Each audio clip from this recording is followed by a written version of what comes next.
সুপ্রভাত বন্ধুরা, কেমন আছো সবাই? আশা করি সবাই খুব ভালো আছো, সুস্থ আছো। আমি অনুমিতা। বন্ধুরা, এখন আমার বাবা বাড়ি যাচ্ছে, আর বাবা এসেছিল পরশুদিন। তো এখন দেখো সকাল প্রায় 6টার কাছাকাছি বাজে। তো এখন হচ্ছে বেরিয়ে পড়লো। তো চলো এখন বাবাকে একটু এগিয়ে দিয়ে আসি। গাছে দেখো কত আম হয়েছে। গাছটা কিন্তু একেবারেই ছোট, এই যে দেখতে পাচ্ছ, একদমই ছোট গাছ, কিন্তু প্রচুর আম হয়েছে। কিন্তু এই আমগুলো যদিও বড় হয় না খুব একটা, এরকম ছোট ছোটই হয়। তো তারপরেও দেখ কিন্তু খুবই টেস্ট আমের। তো দেখো সব আম পড়ে যাচ্ছে, কিন্তু এই আমটা কিন্তু পড়ছেই না, মানে একটা দুটো এরকমই। দেখো তোমাদেরকে দেখাচ্ছি কত আম হয়েছে গাছে, দেখতে পাচ্ছ। আর যেটুকু হয়েছে সেটুকু আমি কিন্তু থেকে গেছে, মানে সেভাবেই পড়ে না, দু একটা ছাড়া। দেখো কত আম হয়েছে, কিন্তু বড় হবে না, এটুকুই হবে, মানে যেমন আছে তেমনই কিন্তু হবে। বাবাকে কিছু দূর এগিয়ে দিয়ে এসেছি, তারপরে দেখো এখানে হচ্ছে উঠোন ঝাড় দিচ্ছি। আর এত পরিমাণে ধুলো যে কি বলবো, মানে প্রচণ্ড ধুলো হচ্ছে। আর যেহেতু প্রচুর পরিমাণে রোদ্দুর পড়ছে, সাথে আমাদের এই উঠোনে কিন্তু গাছ নেই, তার জন্য কিন্তু ধুলোর পরিমাণটা অনেকটাই বেশি। তো এখন ভালো করে দেখো ঝাড় দিয়ে পরিষ্কার করে নিলাম। আর উঠোনটা ঝাড় দিতে না অনেকটাই সময় লেগে যায়, কারণ অল্পটা তোমাদেরকে দেখিয়েছি, কিন্তু আমাদের উঠোনটা তো অনেকটাই বড়, যার জন্য কিন্তু অনেকটাই সময় লেগে যায়। তো এখন তো গোবর আর সেভাবে পাওয়াই যায় না, যেহেতু আমাদের আর গরু নেই, তার জন্যই কিন্তু গোবর পাওয়া যায় না বললেই চলে। তো এখানে দেখো, আর তারপরেও মাঝে মধ্যে বৃষ্টি হচ্ছে, তো সেই জন্য না উঠোনটা কেমন এবড়ো খেবড়ো হয়ে গেছে। তো এখন যাব হচ্ছে জ্যাঠামশাই অসুস্থ শুনলাম, তার জন্য সেখানে যাব দেখতে। তো সেই জন্য সামনে একটু আমি দরজাটা লাগিয়ে দিলাম, কারণ মুরগিগুলো বাইরে আছে, ওরা না ঘরের মধ্যে ঢুকে প্রচুর পরিমাণে একটা নোংরা করতে থাকে। সেই জন্যই কিন্তু আমি দরজাটা লাগিয়ে এখন চলে যাচ্ছি। যেহেতু দেখো নীল পূজা, তার জন্য এখানে নীল অপরাজিতা তুলে নিচ্ছি। আর আমাদের বাড়িতে কিন্তু নীল অপরাজিতা নেই, এটা হচ্ছে মেজো জেঠিমাদের বাড়ির থেকেই কিন্তু তুলে নিচ্ছি। ছোট্ট একটা গাছ, তো দেখো কত অপরাজিতা ফুল ফুটেছে, তো সেখান থেকে বেশ কয়েকটা তুলে নিচ্ছি।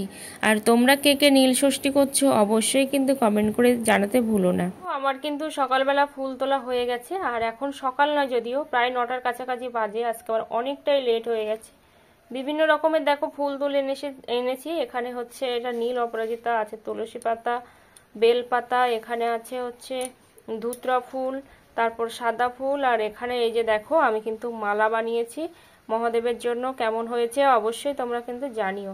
আর এখানে হচ্ছে নীল অপরাজিতাটা এইভাবে আমি কিন্তু লাগিয়ে দিয়েছি, ঠিক আছে। তো এখানে আমি দুটো মালা বানিয়েছি। আর আজকে হচ্ছে নীল ষষ্ঠী, সবাইকে জানাচ্ছি নীল ষষ্ঠীর শুভেচ্ছা। মানে নীল ষষ্ঠী বলে না নীল পূজা বলে, যাই হোক নীল পূজার শুভেচ্ছা সবাইকে। এই যে দেখো মহাদেবের জন্য মালা বানিয়েছি, আর এটা হচ্ছে ছোট ছোট মালা, কারণ হচ্ছে আমাদের যেহেতু ছোট মহাদেব, তো সেই জন্য কিন্তু ছোট মানে মালা। তো এই যে দেখো মহাদেবের জন্য হচ্ছে মালা বানিয়েছি, আর মালাগুলো কিন্তু খুবই ছোট ছোট, তার কারণ হচ্ছে আমাদের তো মহাদেবটা খুব ছোট, সেই জন্যই ছোট মালা বানিয়েছি। আর সাথে দেখো এখানে হচ্ছে নীল অপরাজিতাও দিয়ে দিয়েছি সঙ্গে। গোপসোনাকে দেখো কতটা সুন্দর লাগছে দেখতে। আর এইদিকে দেখো আমার কিন্তু ঠাকুর পুজো দেওয়াটা কমপ্লিট হয়ে গেছে। এখন চলে আসলাম দেখো রাস্তার উপরে, আর এখান থেকেই কিন্তু আমি যাচ্ছি, কিন্তু দেখলাম যে এত পরিমাণে নদীতে জল যে কি বলবো। আর হঠাৎ করে জ্যাঠামশাই অসুস্থ হয়ে যাওয়ার কারণেই কিন্তু জ্যাঠামশাইকে নিয়ে যাওয়া হচ্ছে, মানে হসপিটালে, তার জন্যই কিন্তু এই রাস্তা দিয়েই যাচ্ছি। কারণ হচ্ছে গাড়ি ছেড়ে বেরিয়ে গেছে, আর পিছন পিছন কিন্তু এইভাবেই যাচ্ছি হেঁটে হেঁটে। তো দেখো প্রচুর জল হয়েছে, আর সাথে কিন্তু লোকজন কাঁকড়াও ধরতে চলে এসেছে।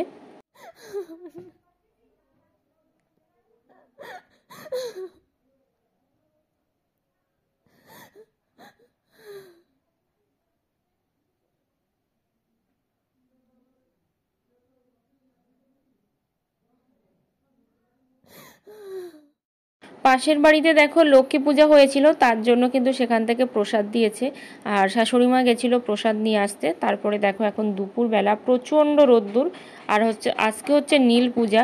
তো অনেক বাড়িতেই কিন্তু লক্ষ্মী পূজাও হয়েছে আজকের দিনে, যেহেতু চৈত্রের লাস্ট, তারপরে ভালো একটা তিথি, সেই জন্য। আর সবাইকে জানাচ্ছি অনেক ভালোবাসা। দেখো কত প্রসাদ।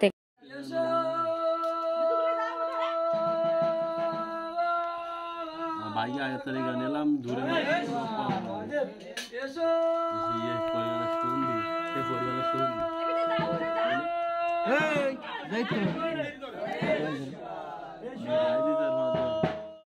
এটা নীল পূজার দিন। দেখো এখানে একটা বাড়িতে কিন্তু বাবা মহাদেব এসেছেন, আর এইভাবে কিন্তু আমাদের এই গ্রামে গ্রামে কিন্তু মহাদেব ঘোরে, কিন্তু তোমাদের ওইদিকে কোথায় কোথায় এরকম ঘোরে অবশ্যই কিন্তু তোমরা জানিও। আর দেখো কত ছোট ছোট বাচ্চারাও কিন্তু সন্ন্যাস নিয়েছে।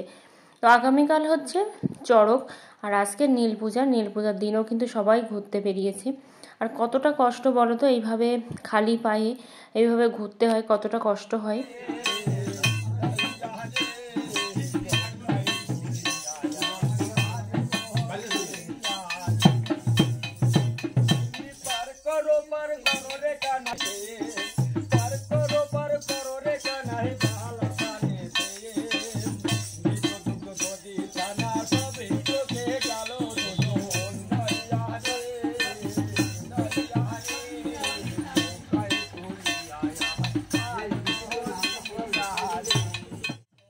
আমরা কিন্তু বালাকি বলি, দেখো এখানে বালাকি হচ্ছে, আর এইভাবেই কিন্তু আমাদের গ্রামে এরকম বালাকি হয়। অবশ্যই আমি ভিডিওর মধ্যে দেখেছি অনেক জায়গাতে কিন্তু এরকমই হয়। তো কি বেশ কিন্তু ভালো লাগে, ছোটোর থেকে কিন্তু এরকম দেখে দেখে অভ্যস্ত। বিয়ের পরে কিন্তু সেইটা কমে গেছে, যদিও একদমই দেখা হয় না। আর এখানে বোধহয় কি যেন একটা সেই নৌকা যাত্রা আছে, সেটাই বোধহয় অনুষ্ঠানটা হচ্ছে, মানে সেই বালাকির পাটটাই হয়তো ধরেছে। আর এখানে দেখো, যেহেতু ক্যামেরার মধ্যে আমার হাজব্যান্ড ভিডিও করে নিয়ে এসেছিলো, সেই জন্য কিন্তু অতটা ক্লোজ হয়নি, কিন্তু তারপরেও কিন্তু তোমাদেরকে দেখানোর চেষ্টা করছি। সত্যি কথা ভেবেছিলাম চড়কটা অনেক ভালো কাটবে বা চড়কে যাব, কিন্তু সত্যি সেটা আর হয়নি, দুর্ভাগ্যবশত সেটা কিন্তু আর হয়নি। দেখো এখন হচ্ছে গোপালকে নিয়ে চলে যাচ্ছে মাসিমাদের বাড়িতে নিয়ে যাচ্ছে গোপাল সোনাদের। এই যে দেখো এর মধ্যে আছে, তো এখন পাঠিয়ে দিলাম যেহেতু আমাদের গায়ে অসহজ। তো এখানে দেখো গতকালকের পরের দিন, মানে এটা কিন্তু পয়লা বৈশাখের দিনের কিন্তু ভিডিও এটা। আর এখানে হচ্ছে শাশুড়ি মা ওই যে করে রেখেছিল আমটা কিন্তু কেটে রেখেছিল, তারপর সেদ্ধ করে এখন আমি আমসত্ত্বটা কিন্তু দিয়ে দিচ্ছি। আর কি বলো তো, সত্যি কথা ভাবতে পারিনি যে এইভাবে চোখের সামনে এক নিমেষেই সব কিছু শেষ হয়ে যাবে। মেজো জ্যাঠামশাই কিন্তু মারা গেছে, মানে জ্যাঠা শ্বশুর মারা গেছে, তো নীল পূজার দিন মারা গেছে। সত্যি ভাবতে পারিনি বা ভাবাও যায়নি, কেউ ভাবেও নি এক কথাটা যে এরকম একটা ঘটনা ঘটতে পারে। হঠাৎ করেই কিন্তু অসুস্থ হয়ে পড়লো। তোমাদেরকে বলেছি ভিডিওর প্রথম দিকে যে জ্যাঠামশাই অসুস্থ, দেখতে যাচ্ছি, তারপর গাড়িতে করে নিয়ে গেছিলো, নিয়ে যেতে যেতে কিন্তু রাস্তাতেই কিন্তু মারা গেছে। মানে আইসিইউর মধ্যেও ছিল যদিও, তারপরে কিন্তু মারা গেছে হসপিটালে। তো সত্যি খুবই দুঃখজনক ঘটনা, মানে এমন কষ্ট হচ্ছে যে কি বলবো। কিন্তু এই জিনিসটা যেহেতু রেডি করা ছিল, সেই জন্য না করলেও নয়। তো পরশু দিন মারা গেছে, আর আজকে হচ্ছে পয়লা বৈশাখ। 3 দিন পর, মানে 3 দিন 4 দিন ধরে কিন্তু এই ব্লগটা আমি তোমাদেরকে শেয়ার করেছি, আর তার এতদিন পরেই কিন্তু তোমাদের সঙ্গে আমি শেয়ার করছি। সত্যি মানুষটা যে এক নিমেষে চোখের সামনে দিয়ে এইভাবে চলে যাবে, সেইটা কিন্তু আমাদের স্বপ্নেরও বাইরে ছিল। তো এখানে দেখো আমি কিন্তু আমসত্ত্বটাও মেলে দিয়েছি, আর প্রচণ্ড পরিমাণে রোদ্দুর হচ্ছে। তো রোদ্দুর হচ্ছে বলে কিন্তু রৌদ্রে দিয়ে গেলাম, কিন্তু জানি না কতদিন এটা শুকোবে, কারণ সত্যি কথা আগের মতো কিন্তু অতটা পাতলা করে দিইনি, তার জন্য সময়ও লাগছে যদিও।